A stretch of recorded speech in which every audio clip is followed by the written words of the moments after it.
Mesdames et messieurs, chers téléspectateurs de DK News Africa. Merci de votre fidélité et de votre confiance.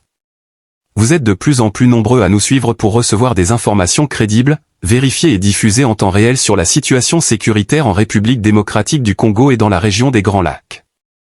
Grâce à vous, DK News Africa s'impose comme une voix panafricaine engagée pour la vérité. Un tournant militaire majeur au Sud Kivu. La journée du vendredi 26 décembre 2025 restera gravée dans les annales militaires du Sud Kivu. Les forces armées de la République démocratique du Congo, FARC, ont officiellement annoncé la libération totale de la ville d'Uvira, longtemps menacée par la coalition rebelle AFC M23, soutenue selon Kinshasa par le Rwanda. Après 4 jours de combats intenses, méthodiquement planifiés et exécutés, les forces loyalistes ont repris le contrôle du centre-ville, mettant fin à une occupation qui faisait peser un lourd climat de peur sur la population civile. Contrairement à certaines narrations visant à minimiser l'ampleur de cette défaite, l'armée congolaise est formelle, les rebelles n'ont pas quitté Uvira volontairement, mais ont été délogés par la force. Une défaite militaire assumée de l'AFC M23.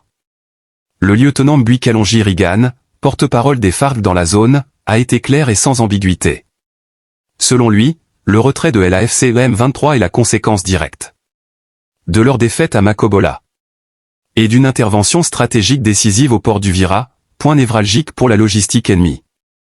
Cette offensive démontre une montée en puissance notable des FARC, tant sur le plan du renseignement que de la coordination tactique. Le port de Kalindu, un coup stratégique décisif.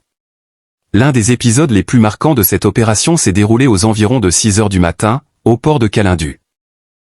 Les FARDC ont intercepté et détruit 2 embarcations rapides, identifiées comme transportant des équipements militaires lourds en provenance du Rwanda, pays officiellement accusé par Kinshasa d'agression et de soutien actif aux groupes armés opérant à l'est de la RDC. Cette frappe ciblée a eu un impact considérable.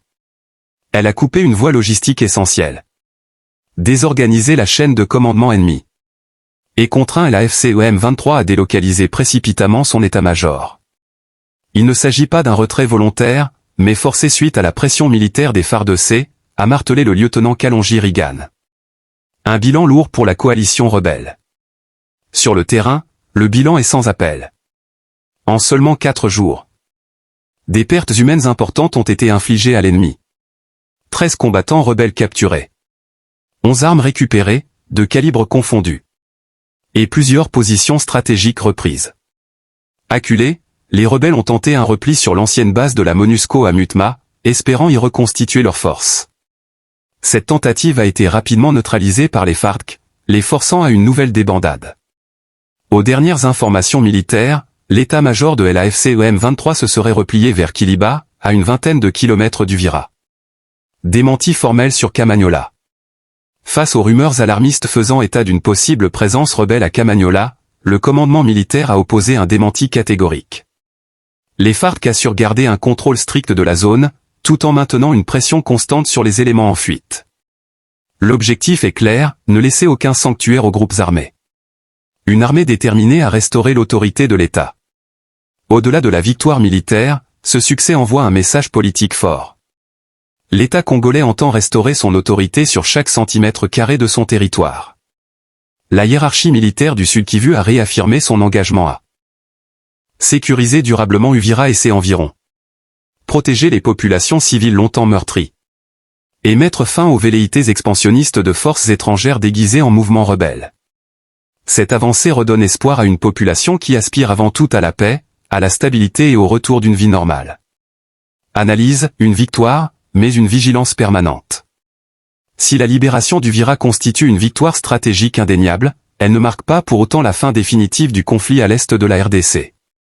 La capacité de nuisance des groupes armés reste réelle, et la vigilance demeure indispensable.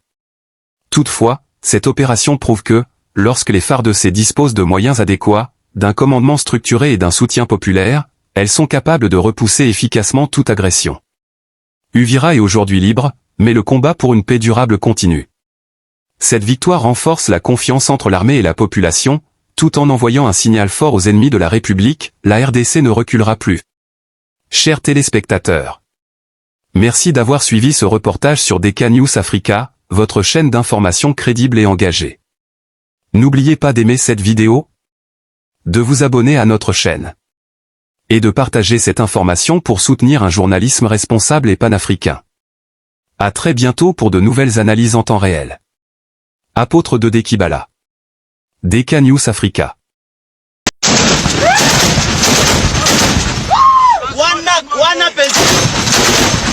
Voilà.